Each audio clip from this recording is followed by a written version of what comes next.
Hello and welcome to Stuff and Things with Chris. I'm your host Chris. Today we're going to do one of these.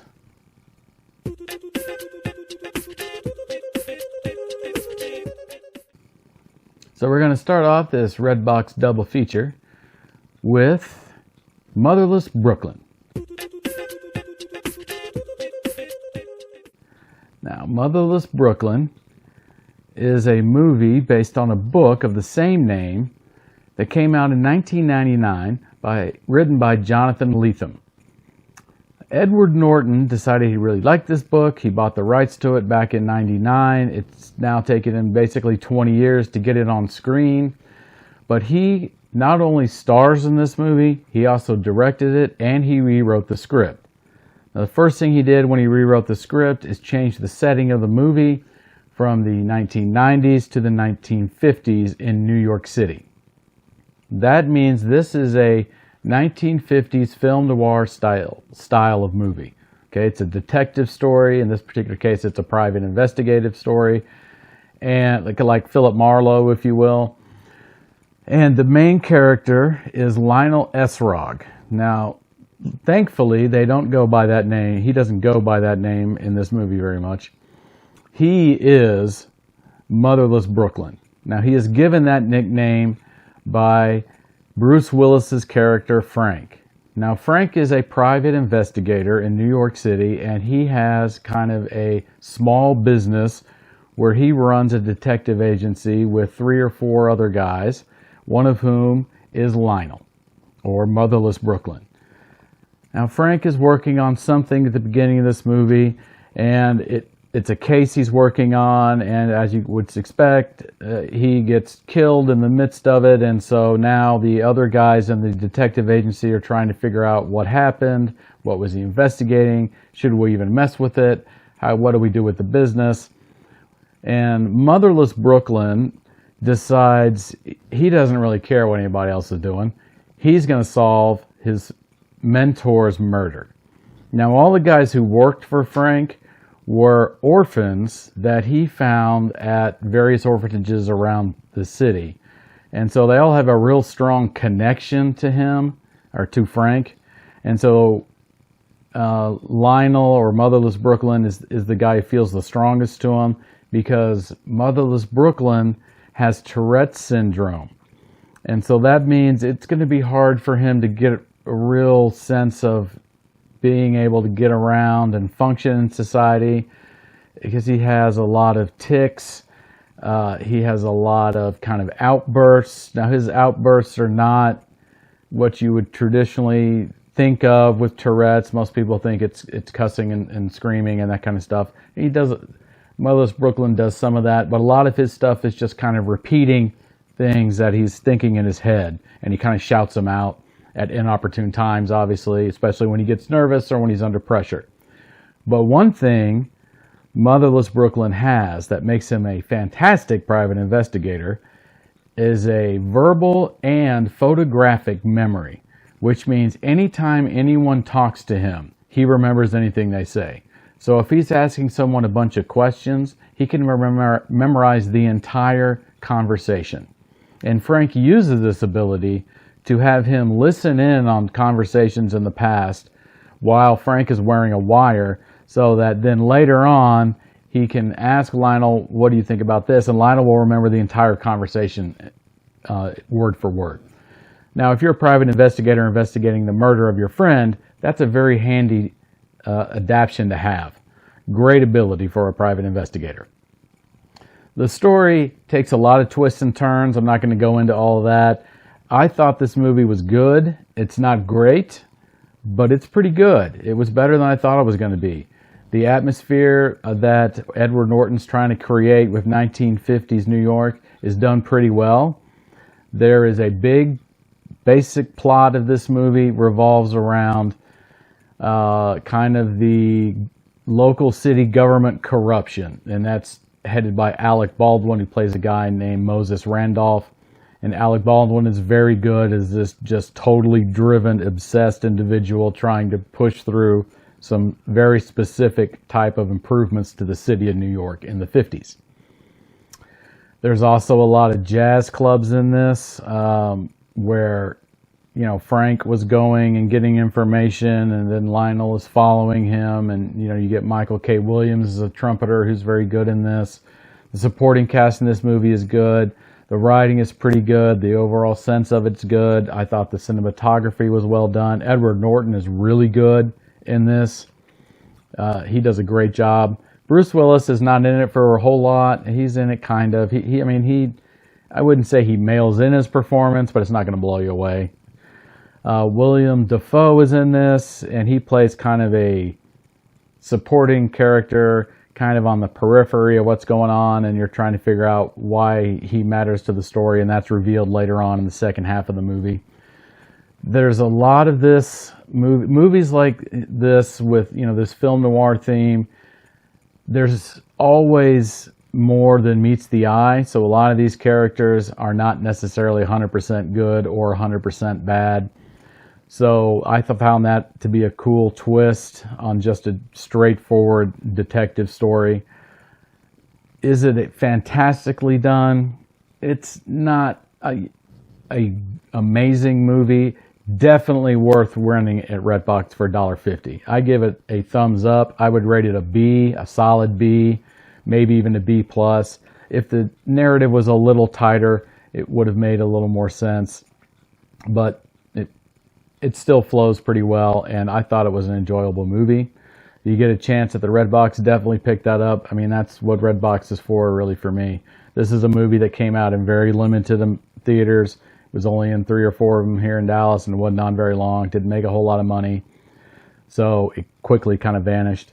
But I was glad to see it at Redbox. Gave me an opportunity to see it, and I would definitely recommend it. If you want to know what it's like to live with Tourette's, this gives you a pretty good idea of that also, and the battles that Motherless Brooklyn has to go through in just a daily existence.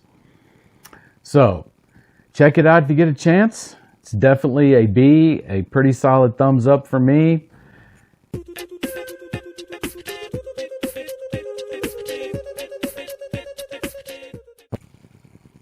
Ford vs. Ferrari is directed by James Mangold, who brought us Walk the Line, Copland, Girl Interrupted, and the recent, or relatively recent, Logan, which is by far the best X-Men movie out there.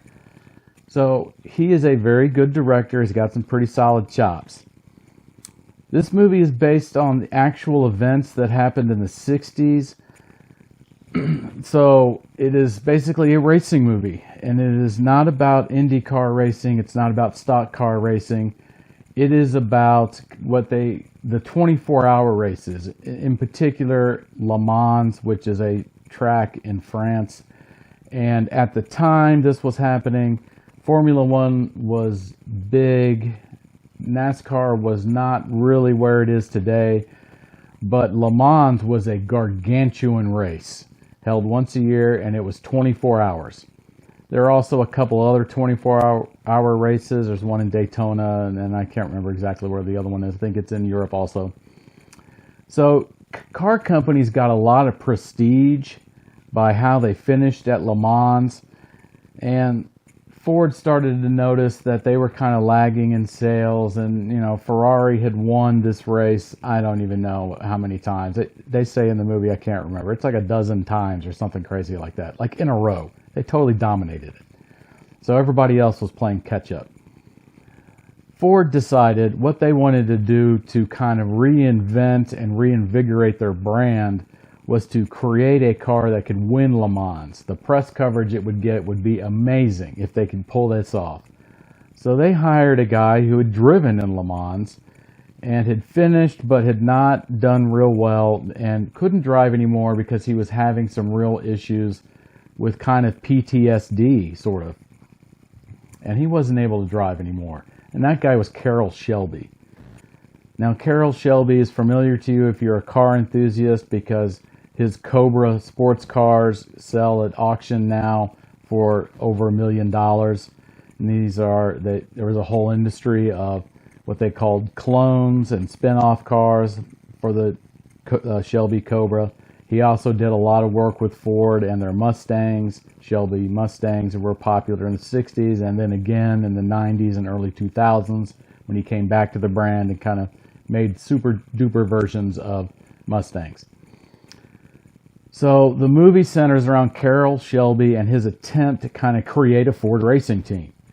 And he has working with him on kind of another little side project. Correl Shelby has his own race team, and he's racing in various things, and he's bringing guys to the track and cars that they have created. And his main driver is a guy named Ken Miles, who's kind of a loose cannon. He's a brilliant driver and a brilliant mechanic, but he is, shall we say, not a people's person. He is not a fan of interviews. He doesn't care about any of the politics of racing. He doesn't care about, what people want him to do. He's just driving the car. So when Shelby decides to create a racing team for Ford, he goes and he talks Ken Miles into joining him. They have a couple of different attempts. The movie goes through basically the whole history of all of this. History of how this team created, how they started out, weren't very successful, and then they got more successful, and then they became kind of dominant towards the late 60s. And it really does a fantastic job of going through and showing you all that. The racing cinematography in the movie is phenomenal. Top notch. Sound design, top notch. Feel like you're right there in the race. Again, these are not Indy cars, but these cars go fast. These cars go 200 something miles an hour. Now, the atmosphere of Le Mans is captured brilliantly, kind of the, I guess you could say, arrogance of the Ferrari team and the Ferrari drivers are done very well. You kind of get the real sense that they really thought they were cock of the wall and the greatest guys of all time. You also get a very good sense of the kind of a battle between Shelby and his team and the Ford executives and what Ford was trying to do and the press they wanted to get, and kind of the battle that the racing team had to do with the corporate team and how they were able to get that together or not together in some cases. The cinematography of this movie is spectacular. The two leading performers, Correl Shelby, played by Matt Damon, and Ken Miles, played by Christian Bale, awesome. Great together. They have a real chemistry that fires off. You really get a sense that both of these guys are very driven. You get a sense that one, Correl Shelby, is way better at playing the politics of racing and dealing with the corporate world than Ken Miles is, and all he's doing is driving. That's what he wants to do.